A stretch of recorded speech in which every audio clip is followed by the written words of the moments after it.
위로 8번째 시간입니다. 위로 8번째 시간. 오늘은요 이런 제목입니다.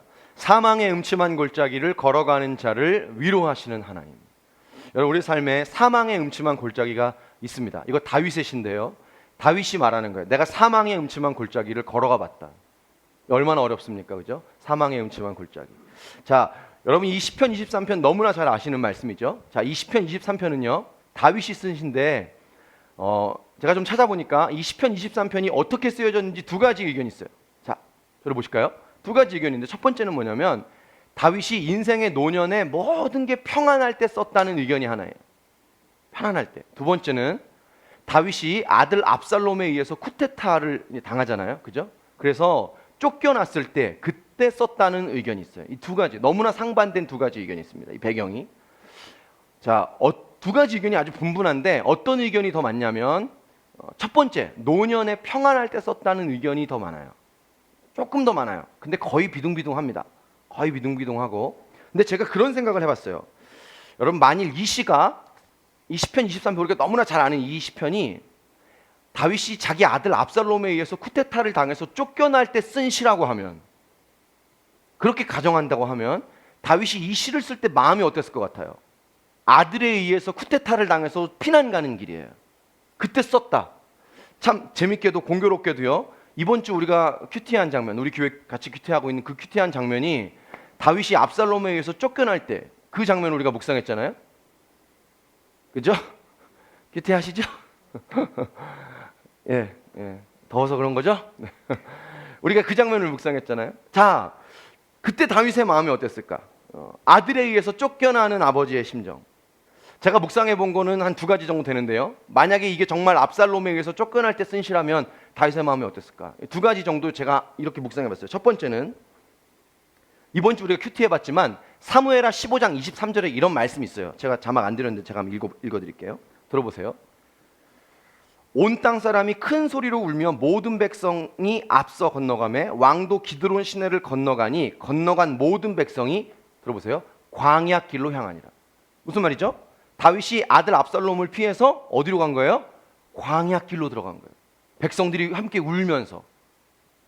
제가 무슨 생각을 했냐면, 보십시오, 다윗은 광야 하면 아주 지긋지긋할 것 같아요. 왜 그럴까요? 왜 그렇죠? 사울에 의해서 건너간 이 겪은 광야가 한두 개가 아니잖아요. 인생에 너무나 많은 시간을 광야길을 살았잖아요. 근데 아들에 의해서 지금 쫓겨나서 또 광야길로 들어가는 거예요. 사무엘하 15장 23절에. 그때 광야길을 또 들어가야 되는 이 다윗의 심정이 어떻겠어요? 광야? 아우, 지긋지긋하다. 또 광야야? 나 그때 사울한테 광야 다 끝났다고 생각해서 내가 이제 왕 됐는데, 헤브론에서 7년, 이제 예루살렘에서 내가 또 이제 다스리고 있는데 내가 이제 또 광야야? 이런 마음이, 그런 마음이었을 것 같아요. 자, 두 번째, 다윗의 마음이 또 어땠을까? 이게 만약에 압살롬에 의해서 쫓겨났을 때 쓴 시라고 하면, 여러분, 이 다윗은요, 사람한테 괴롭힘 당하고 쫓겨다닌다고 생각하면 이것도 너무 신물이 날 거예요. 그죠? 사울에 의해서 맨날 쫓겨다녔잖아요. 다윗이요, 나중에 인생 노년에 그 실수를 하나 합니다. 어떤 실수하죠? 인구조사를 하잖아요. 인구조사를 왜 했냐면 자기의 내가 다스리고 있는 영토와 인구가 얼마나 큰지, 그걸 솔직히 말하면 행정적으로 한 게 아니라 과시하려고 인구조사를 하죠. 자기가 이제 얼마나 높은지 자랑하고 싶었던 거예요. 자, 그것 때문에 이제 하나님이 이제 사랑의 매를 치시죠. 그때 하나님이 이제 너 이 잘못한 일로 어떤 너의 그 대가를 선택할래? 선택합니다. 그 중에 하나가 뭐였냐면, 너 사람에 의해서 이 나라가 어렵게 되는, 너 사람에 의해서 쫓겨다니는 고난을 당할래? 어떤 일을 당할래? 이렇게 딱 얘기하잖아요. 그때 다윗이 뭐라고 말합니까? 하나님, 저는요, 차라리 하나님이 저를 직접 벌하시면 제가 그걸 사랑으로 받겠는데 사람에 의해 쫓겨다니는 건 전 정말 안 하고 싶습니다. 그러니까 다윗은 사람에게 쫓겨다니는 것만 생각하면 신물이 나는 사람이에요. 자, 지금 압살롬에 의해서, 아들에 의해서 지금 쫓겨나는 거잖아요. 와, 그럼 이 시편 23편이 우리가 듣기에는 너무나 평화로운 시편인데, 이 시편 23편을 쓰는 다윗의 마음이 어땠을까요? 제가 지금 두 가지를 말씀드렸는데 이 두 가지의 공통적인 결론이 뭐냐? 이거죠. 안 하고 싶다. 그만하고 싶다. 또 하라고? 아우, 안 하고 싶다. 여러분, 이 시편 23편이 정말 아들 압살롬에 의해서 쫓겨날 때 쓴 시라면 다윗 마음 안에는 이런 마음이죠. 포기하고 싶은 마음, 안 하고 싶은 마음. 아우, 광야 지긋지긋하다. 사람에게 쫓겨다니는 거 이제 그만하고 싶다. 또 하라고? 여러분, 이 시가 아까 제가 그랬죠. 이 시가 쓰여진 배경이 노년에 평안할 때 쓴 그 의견도 있다고요. 그때도 마찬가지예요. 평안할 때 쓰였다고 해서 다윗이 광야를 다시 가고 싶을까요? 사망의 음침한 골짜기를 다시 가고 싶을까요? 그런 마음은 없었을 거예요. 결국 똑같은 거예요. 다윗의 마음에 광야, 사망의 음침한 골짜기 하면 다시는 안 하고 싶은 거. 여러분, 제가 오늘 왜 이렇게 서론을 장구하게 말씀드리냐면 우리 마음에 오늘 이런 마음이 있는 거예요. 지긋지긋하다. 다시는 안 하고 싶다. 또 하라고? 광야길 또 들어가라고? 아우, 안 하고 싶은데. 이런 마음이 있는 거예요, 오늘 우리 마음. 그죠? 그걸 오늘 시편 23편에 다윗이 뭐라고 말하냐면 사망의 음침한 골짜기라고 말하는 거예요. 정말 너무 힘들어서 안 하고 싶은 마음이 있는 거예요. 사망의 음침한 골짜기를 걸어갈 때 우리가 이런 마음이라는 거예요. 이 사망의 음침한 골짜기를 제가 찾아보니까요, 히브리어로 찰마웨트라고 하는 말입니다. 찰마웨트. 이게 제가 찾아보니까 이런 뜻이에요. 매우 짙은 그늘, 매우 짙은 흑암. 근데 이 뜻이 중요한 게 아니고요, 제가 찾아보니까 문제는 표현이에요. 표현. 이 찰마웨트라고 하는 이 히브리어를 성경에 뭐라고 쓰냐면 최상급 용어로 씁니다. 무슨 말이냐면 더 이상 어두울 수 없다는 거예요. 더 이상 흑암일 수 없다는 거죠. 더 이상 어려울 수 없다는 얘기 아닙니까? 여러분, 그래서 사망의 음침한 골짜기. 더 이상 어두울 수가 없다니까요. 더 이상 어려울 수가 없다니까요. 이렇게 사망의 음침한 골짜기가 우리 삶에 어렵다는 거죠. 그죠? 여러분, 오늘 우리가 이런 길을 걸어갑니다. 다시는 안 하고 싶고, 나보고 그거 또 하라고 그러면, 오늘 우리 삶에 그런 거 있잖아요. 하나님이 그거 또 하라고 하면 진짜 몸소리 찢고 안 하고 싶은 거 있잖아요. 그죠? 오늘 우리가 이런 사망의 음침한 골짜기를 걸어갑니다. 오늘 우리의 이런 마음을 하나님이 깊이 만지시고 위로해 주시기를 주의 이름으로 축복합니다. 자, 오늘 이 시편 23편을 쓴 이 사망의 음침한 골짜기를 걸어가는 다윗의 마음을 하나님이 어떻게 위로하셨냐? 자, 첫 번째는요, 이것입니다. 우리 4절 말씀 읽겠습니다. 4절 말씀.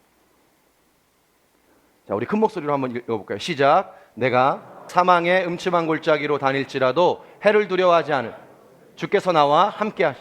주의 지팡이와 막대기가 나를. 아멘. 여러분, 사망의 음침한 골짜기를 걸어가는 다윗을 하나님 어떻게 위로하시냐면 첫 번째는요, 가장 가까이 함께 하심으로 위로하십니다. 가장 가까이. 이 4절 말씀을 보니까 다윗이 이렇게 말하죠. 내가 사망의 음침한 골짜기를 걸어갈 때 주께서 함께 하십니다. 믿습니까? 함께 하셨다는 거예요. 제가 요번에요, 요 시편 23편을 이제 준비하면서 읽었던 책이 하나 있는데 그게 뭐냐면 필립 켈러라는 사람이 쓴 양과 목자라는 책입니다. 들어보셨어요? 이 생명의 말씀사에서 번역된 좀 옛날 책이에요. 양과 목자라는 책인데 이 필립 켈러라는 사람이 어떤 사람이냐면 부모님은 선교사님이세요. 선교사님이시고 그리고 자기는 실제로 8년 동안 양을 다스리는 목동 생활을 해본 사람입니다. 목동 생활. 예. 오늘 이 시편 23편은요. 실은 양과 목자의 얘기죠. 여호와는 나의 목자시니 이러잖아요. 그죠? 이 하나님과 우리와의 관계를 양과 목자의 관계로 쓴 거 아닙니까? 자, 그 책에 보면 이 필립 켈러가 이렇게 말하더라고요. 자기가 목동 생활을 8년 동안 해보니까 푸른 초장에서 양들이 풀을 뜯고 있을 때에는 걱정을 안 한대요. 왜냐하면 별로 위험하지 않기 때문에. 간혹 맹수가 와서 공격을 할 때가 있는데 그건 간혹이고 푸른 초장에 이제 방목해놓고 이 양들이 풀을 뜯을 때는 별로 걱정을 안 한다는 거예요. 안 위험하니까. 근데 문제는 뭐냐면 골짜기를 지날 때는 상황이 전혀 다르다는 거예요. 골짜기를. 골짜기는요, 우리가 알죠? 이 특성상 햇빛이 잘 안 듭니다. 어두워요. 찰마에트라고 그러잖아요. 아까 깜깜하다는 거예요. 어둡기 때문에 이 발을 잘못 디디면 큰일 날 수 있다는 거예요. 그 다음에 이 끝에는, 그 골짜기의 끝에는 마치 협곡 같아서 절벽이 많이 있대요. 실제로 자기가 양들을 데리고 8년 동안 목동 생활을 해보니까 이 골짜기에는 그렇다는 걸 발견한 거예요. 그죠? 그래서 자칫하면 이 양들이 발을 잘못 디뎠다가 협곡 아래로 떨어지고 목숨을 잃을 수 있는 거죠. 그래서 이 필립 켈러는요, 이 목자는 골짜기를 지나갈 때 굉장히 양들하고 가까이서 간대요. 정말. 그러니까 평소에는 푸른 초장에다가 방목해놨을 때는 그냥 마음대로 뜯게 놔두는데 골짜기를 지나갈 때는 저 끝에 있는 양까지 세심하게 돌보면서 제일 가까이 간다는 거예요. 사랑하는 여러분, 하나님 오늘 우리 가운데 뭘 말씀하실까요? 여러분 보십시오. 하나님이 우리의 삶에 언제 제일 가까이 계실까요? 도대체 하나님 우리 삶에 언제 제일 가까이 계실까요? 내가 사망의 음침한 골짜기를 걸어갈 때. 믿습니까? 믿으세요? 왜 그래요? 하나님 우리 목자이기 때문이에요. 할렐루야. 목자는요, 방목할 때는 그냥 놔둔다니까요. 그냥 지켜볼 때가 있어요. 제가 리더가 돼서 이렇게 보면 내 옆에 가까이 둘 때가 있어요. 근데 어떤 때는 위험한데 그냥 던져놓고 광야에서 그 사람을 지켜볼 때가 있어요. 예, 말할 수 있는데 때로는 잔소리도 해줄 수 있는데 안 하고 그냥 지켜봅니다. 지켜볼 때가 있어요. 푸른 초장에 있을 때는. 근데 골짜기를 지나갈 때는 그렇지 않습니다. 다 데리고 갑니다. 같이 갑니다. 제일 가깝게 갑니다. 사랑하는 여러분, 우리의 삶에 하나님이 언제 제일 가까이 계시나? 내가 사망의 음침한 골짜기를 걸어갈 때예요. 여러분, 풍부하고 모든 것이 내 삶에 준비될 때는 감사한 거죠. 우리 삶에 어려운 일이 없다는 것은 감사한 것입니다. 근데 우리의 삶에 어려움이 없을 때는 이상하게 하나님이 잘 안 만나집니다. 하나님을 잘 안 찾습니다. 근데 내 삶에 뭐가 어려워요. 내 삶에 뭐가 힘든 일이 생겨요. 내가 사망의 음침한 골짜기를 걸어갑니다. 근데 그때는 하나님이 가까워요. 내가 고통당할 땐 가깝습니다. 그때 하나님이 우리에게 제일 가까이 계시는 거예요. 왜? 그분 우리의 목자이기 때문에. 제 삶에 하나님을 가장 가깝게 만나본 시간 역시 사망의 음침한 골짜기였어요. 어떤 사망의 음침한 골짜기였냐? 저라는 사망의 음침한 골짜기. 제가 목회자로 하나님 앞에 이렇게 다 말씀 앞에 서는데 도저히 내 성품으로는 목회를 못 하겠는 거예요. 하나님, 내가 이 성품으로 어떻게 이 영혼들을 사랑합니까? 안 됩니다, 하나님. 여러분, 이거 그냥 제가 하는 말이 아니에요. 진짜 저한테는 제 성품이 사망의 음침한 골짜기였어요. 하나님, 저는 사랑 못 합니다. 저는 품을 수가 없어요. 저는 안 됩니다. 하나님, 제 힘으로 이 목회 할 수 없습니다. 제 힘으로 할 수 없어요. 하나님, 저를 좀 도와주시길 바랍니다. 그때 하나님이 저를 얼마나 깊이 만나주셨는지 몰라요. 제 인생에 가장 깊고, 제 인생에 가장 넓고, 제 인생에 가장 따뜻하게 저를 위로해 주신 하나님이 제 곁에 오셨던 거예요. 오늘 이 함께 하심이라는 단어가 히브리어로 임마디라고 하는 단어예요. 임마디. 이게 뭐냐면 곁에 있다 이런 말입니다. 무슨 말이죠? 다윗도 말하는 겁니다. 내가 사망의 음침한 골짜기를 걸어갈 때 내 삶에 제일 가까이 계셨던 하나님을 경험했다는 사실이에요. 나 경험했다는 거예요. 다른 때, 내가 인생의 노년에 평안할 때 가까이 계신 하나님을 만난 게 아니라 내가 사망의 음침한 골짜기를 걸어갈 때 내 곁에 서서 가장 가까이 계시는 그 하나님을 내가 만났다고 다윗도 말하는 거예요. 여러분, 오늘 우리가 사망의 음침한 골짜기를 걸어가고 있어요. 얼마나 힘듭니까? 그만하고 싶고 다시 하라고 그러면 안 하고 싶고 우리 마음에 그런 마음이 있어요. 그죠? 근데 여러분 기억하세요. 하나님이 가까이 계십니다.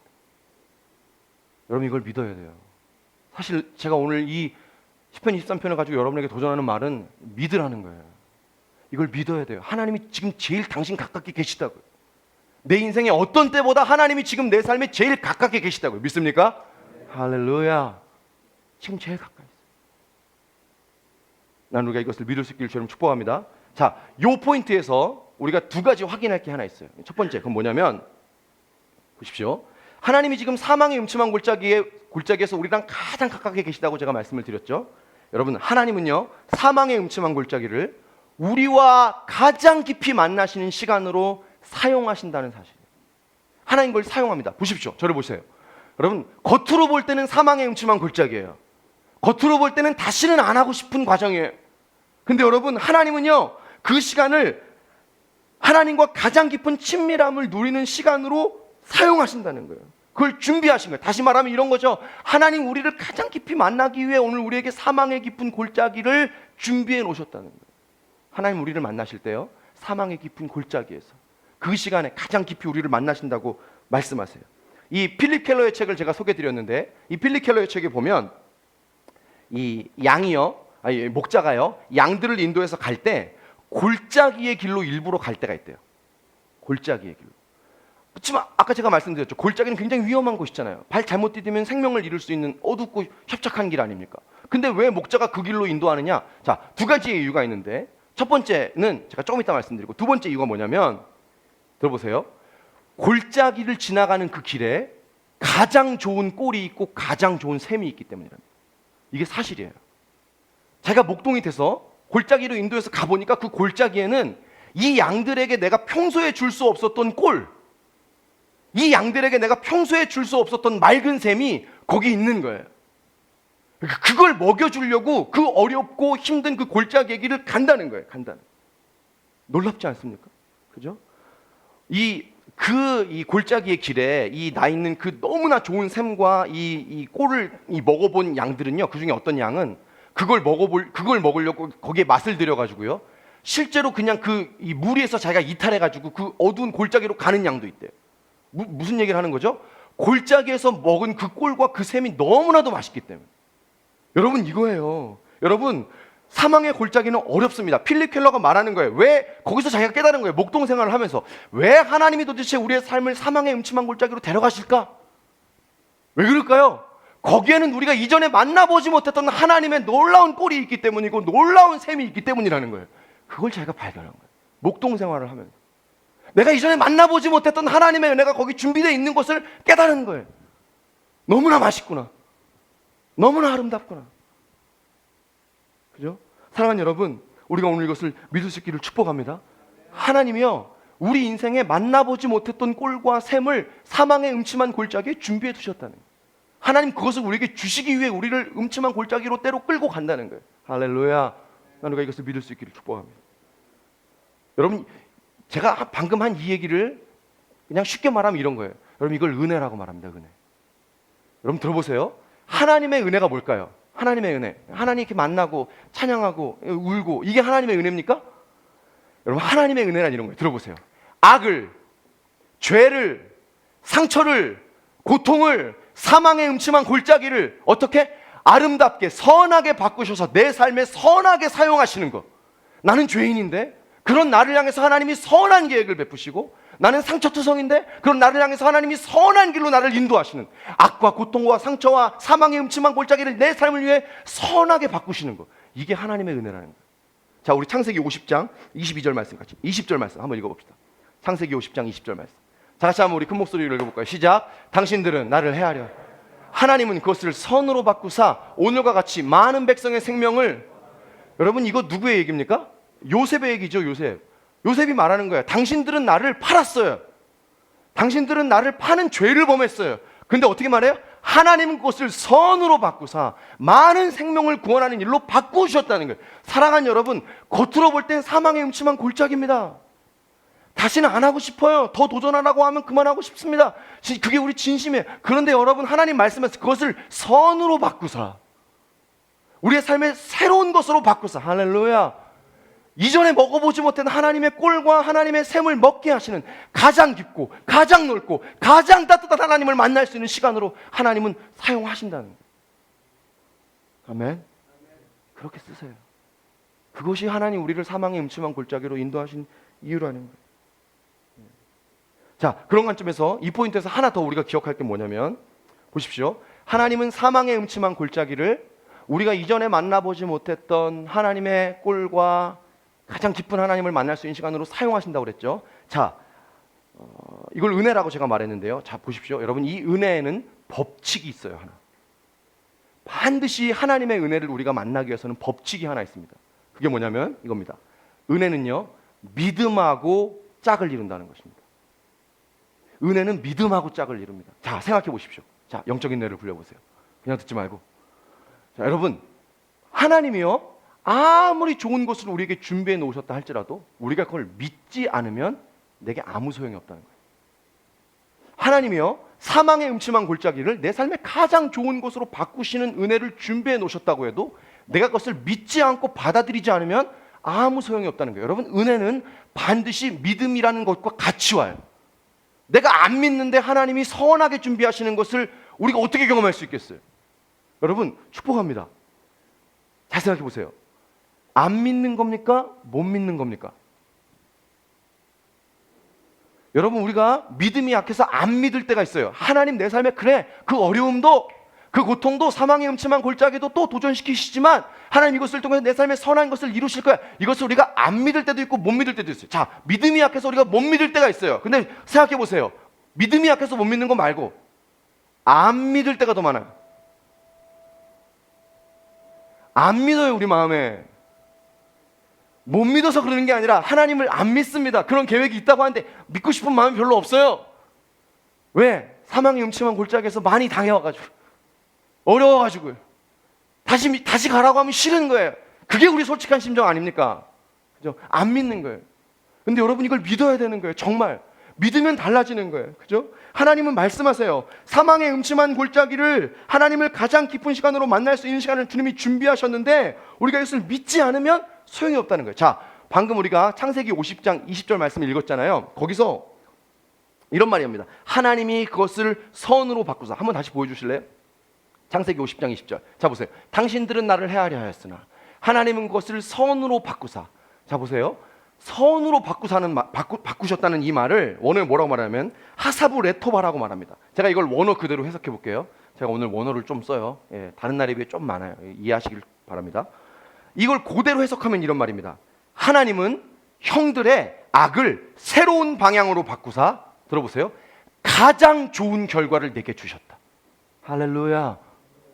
여러분, 오늘 우리가 뭘 믿어야 되나요?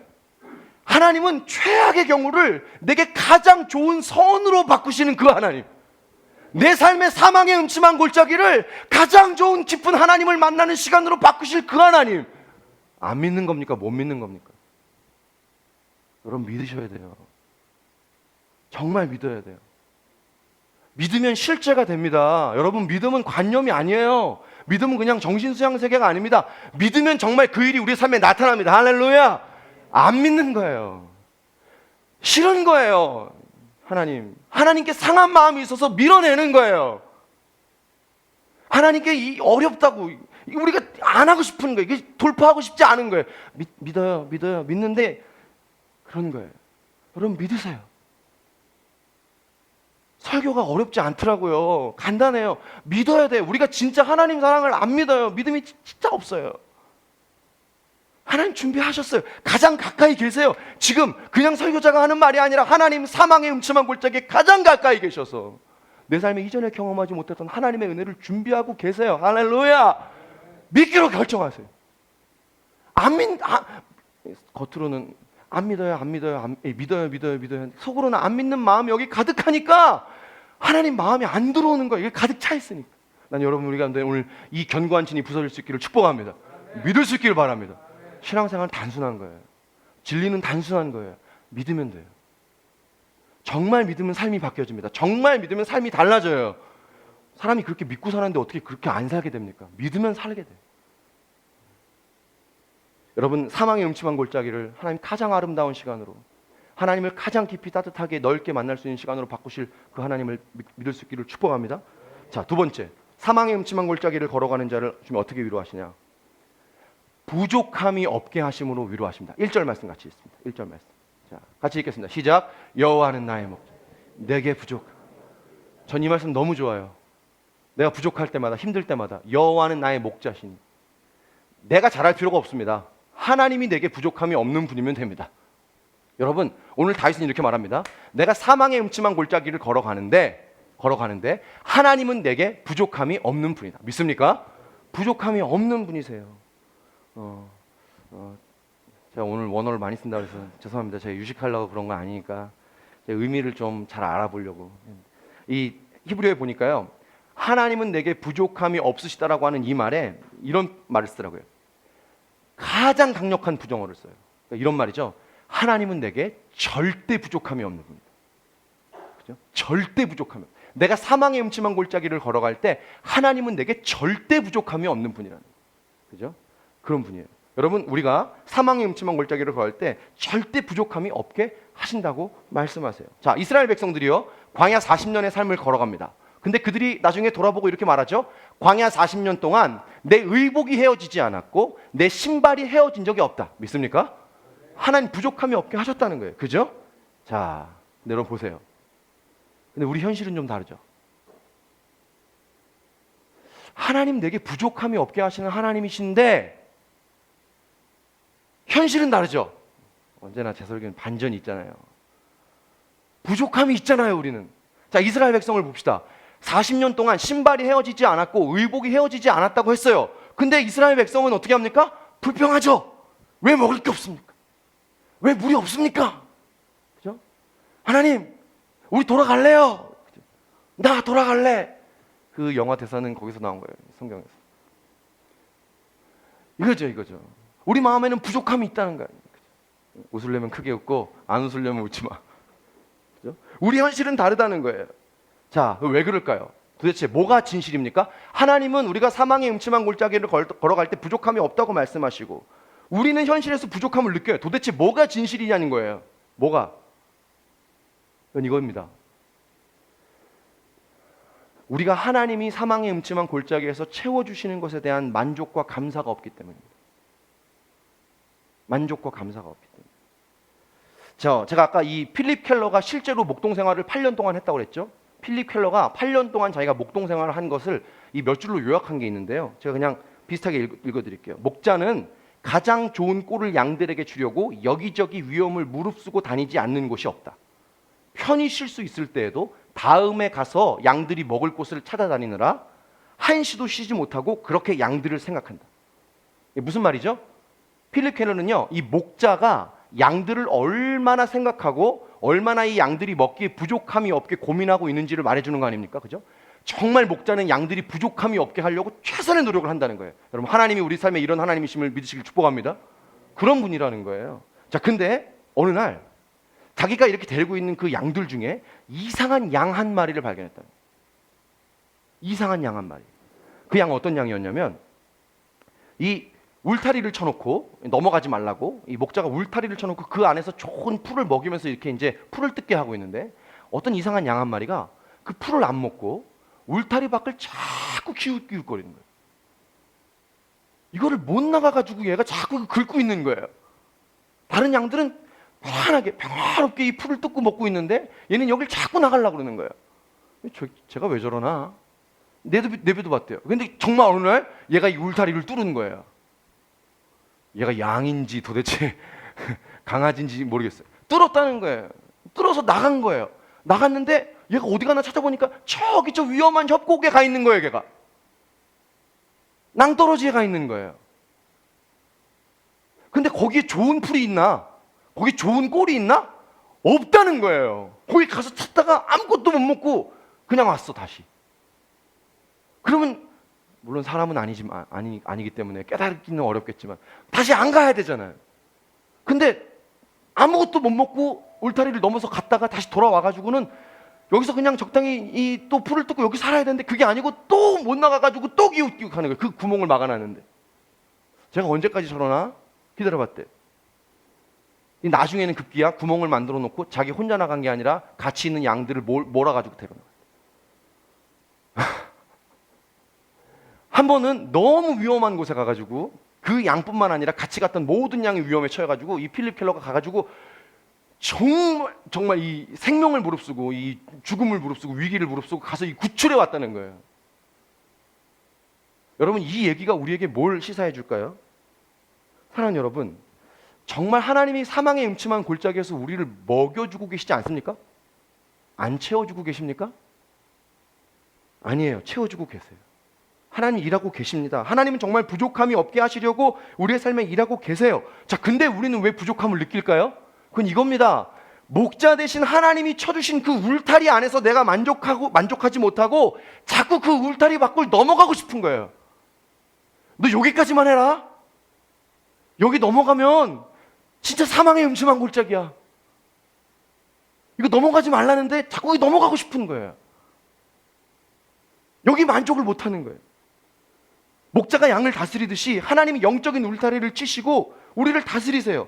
근데 우리가 그 하나님의 다스리심과 채워주심에 만족하지 못하고 자꾸 넘어가고 싶은 거예요. 자, 들어보세요, 여러분. 저를 보십시오. 물질적인 것뿐만 아닙니다. 물질적인 것만 얘기하는 게 아니에요. 영적인 것도 마찬가지입니다. 여러분, 우리가요, 하나님이 우리를 정말 안 만나주고 계십니까? 하나님이 정말 우리를 안 만나주고 계세요? 아니요, 만나주고 계세요. 제가 볼 때 특별히 영적으로 큰 문제가 있지 않은 분들이면 하나님 다 만나줘요. 제가 볼 때 우리 교회에 특별히 영적으로 뭔가 심각하게 문제가 있어가지고 하나님을 만날 수 없는 분들 여기 없습니다. 하나님 다 만나주고 계세요. 만날 수 있어요, 하나님. 네, 이런 경우는 있죠. 내가 하나님을 안 찾아서 못 만나는 경우는 있어요. 근데 내가 하나님을 찾는 사람이라면 하나님은 다 만나주세요. 믿습니까? 만나주십니다. 자, 근데 우리는 왜 하나님이 우리를 만나주는데 영적으로 부족함을 느낄까요? 왜 우리는 영적으로 부족함을 느낍니까? 왜 그럴까요?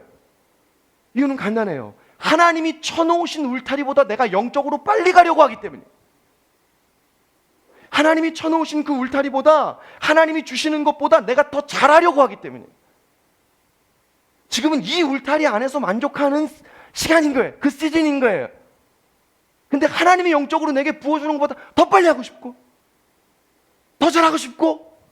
여러분 기억하십시오. 하나님은 당신이 예정하신 속도에, 예정하신 방향에, 예정하신 뜻대로 움직이세요. 그걸 우리가 빨리 가려고 울타리를 넘는다고 하나님이 그걸 옮겨주지 않아요. 예정하신 뜻과 예정하신 방향으로 우리가 가는 거죠. 제가 목회하면서 하나님이 주시는 것보다 제가 더 잘하려고 하고 더 빨리 가려고 하면 하나님 언제나 제게 말씀하세요. 천천히 가라. 천천히 가라. 여러분, 하나님은요, 부족함 없이 틀리지 않게 정확한 속도로 우리를 인도하십니다. 이걸 우리가 믿어야 하는 거예요. 사망의 음침한 골짜기를 걸어간다고 해서 하나님이 그 사망의 음침한 골짜기, 부족함으로 안 주고 안 채워주는 게 아닙니다. 하나님은 주고 계세요. 하나님은 여전히 동일하게 채워주고 계세요. 근데 왜 그러냐? 울타리를 자꾸 넘어가고 싶은 내 욕심이에요. 이 욕심이 있으니까 우리가 안 믿어지는 거예요. 아니, 하나님은 부족함이 없이 채워주는 내 목자라고 했는데 나는 부족함을 느끼는데 도대체 뭐가 맞는 거지? 하나님, 난 부족합니다. 근데 하나님 부족함이 없답니다. 이걸 뭐 그냥 우겨 해가지고 그냥 믿어요 한다고 이게 믿어집니까? 안 믿어집니다. 안 믿어져요. 우리 어떻게 믿어요? 사이다 같죠, 사이다. 뭐 안 믿어진단 말이에요. 부족함이 있는데 그게 어떻게 믿어집니까? 왜 그렇습니까?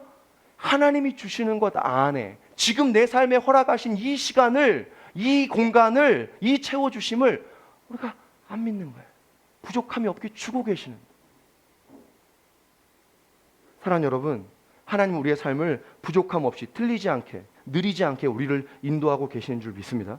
이걸 진짜 믿어야 돼요. 제발 내 삶의 속도를 다른 사람하고 비교하지 않기를 주님 축복합니다. 비교는 제일 나쁜 거라고 제가 말씀드렸죠. 비교하면 안 돼요. 하나님은 당신이 내 삶에 예정하신 시간이 있어요. 그 시간으로 끌고 가세요. 여러분, 이것을요 정말 믿고 감사해야 돼요. 필립 켈러가 말하잖아요. 목자는 양에게 최선의 것을 언제나 준비하고 있다. 여러분, 하나님이 우리의 삶에 준비하신 것이 최선입니다. 믿기를 축복합니다.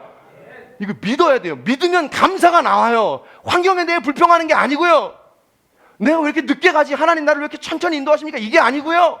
나는 왜 이렇게 능력이 없습니까? 이게 아니고요. 믿기 시작하면 예 주님, 감사하기 시작합니다. 믿어지면 삶이 달라집니다. 할렐루야.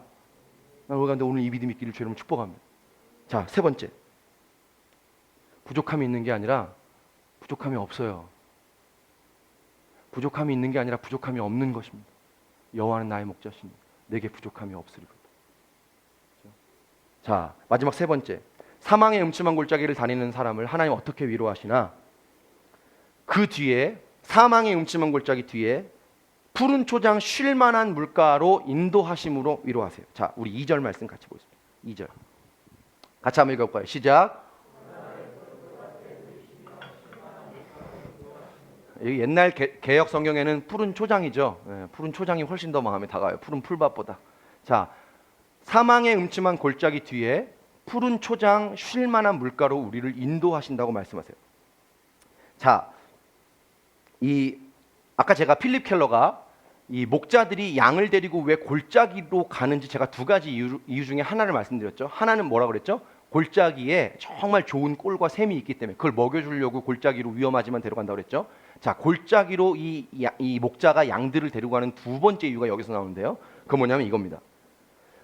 골짜기가 위험하지만 그 길로 다니는 이유는 그 길이 푸른 초장 쉴 만한 물가로 연결되어 있기 때문입니다. 이게 실제라는 거예요. 다시 말하면 사망의 음침한 골짜기가 푸른 초장 쉴 만한 물가로 가는 가장 빠른 길이기 때문입니다. 양들은요 굉장히 약하답니다. 여러분, 왜 예수님이 우리의 목자시고 선한 목자시고 우리를 왜 성경에서 양으로 비유했는지 아세요? 양이 진짜 우리하고 똑같습니다. 양은요, 필립 켈러 책에 보면 넘어지고 자빠지면 혼자 못 일어납니다. 혼자 못 일어나서 며칠을 누워있다가 죽는데요. 날씨가 선선하면 괜찮대요. 근데 날씨가 선선하면 며칠을 버티는데 날씨가 덥거나 환경이 좀 어려우면 뒤집어져가지고 혼자 못 일어나고 발버둥치다가 죽는데요. 우리 같죠? 혼자 넘어지면 못 일어나는 우리가, 너무 연약한 우리. 배고픔을 못 참는답니다. 배고픔을 못 참대요. 조금만 배고프고 조금만 갈증이 오면 너무 힘들대요. 이 병에 조금만 바이러스에 걸리면 이 고통을 참지 못해가지고 막 이 바위에다가 머리를 막 박는다는 거예요. 너무 약해가지고. 여러분, 왜 이 목자가 위험한데 이 골짜기로 인도하는지 아세요? 빨리 가서 먹여야 되거든요. 안 그러면 배고파서 죽거든요. 목말라서 죽거든요. 여러분, 오늘 말씀하시는 게 뭐죠? 사망의 음침한 골짜기 바로 뒤에는 뭐가 있다고요? 푸른 초장과 쉴만한 물가가 있다는 거예요. 할렐루야. 이걸 믿으라는 거예요. 괜히 우리를 사망의 음침한 골짜기로 인도하시는 게 아니에요. 그 길 뒤에 푸른 초장과 쉴만한 물가가 있기 때문이에요. 그렇죠? 이 목자들이요, 여름에는 다 양들을 데리고 산꼭대기로 올라간답니다. 왜냐하면 여름에는 그 산꼭대기 위가 제일 초지가 좋고 쉴만한 물가가 많기 때문이에요. 근데 이제 여름이 이제 끝나고 이제 가을쯤 되면 쏜살같이 내려온대요. 저지대의 푸른 풀밭과 이 그 쉴만한 물가가 있기 때문에, 거기 제일 좋기 때문에. 근데 이 위아래를 계절에 따라 이 목자들이 오르락 내리락 할 때 반드시 골짜기를 선택한다는 거예요. 왜냐? 그 길이 가장 빠른 길이기 때문에. 그 사망의 음침한 골짜기를 협곡을 지나고 나면 푸른 풀밭과 초장과 쉴만한 물가가 준비되어 있기 때문에. 위험한 걸 알아요. 목자 그걸 모르겠습니까?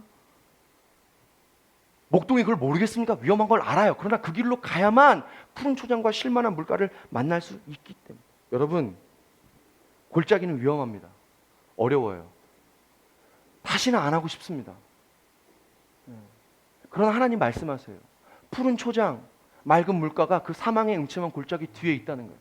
여러분, 하나님이요, 우리 깊고 넓은 교회를 푸른 초장, 쉴만한 물가로 인도하실 것입니다.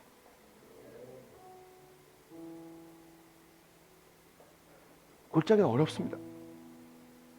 하나님이 우리에게 도전시키시는 일은 더 이상은 안 하고 싶은 일이 많아요. 근데 주님 말씀하세요. 내가 제일 가까이 있다, 지금 네 삶에. 네가 부족함이 없게 내가 채워줄 거야. 내가 채워주고 있는 걸 네가 믿기를 바란다.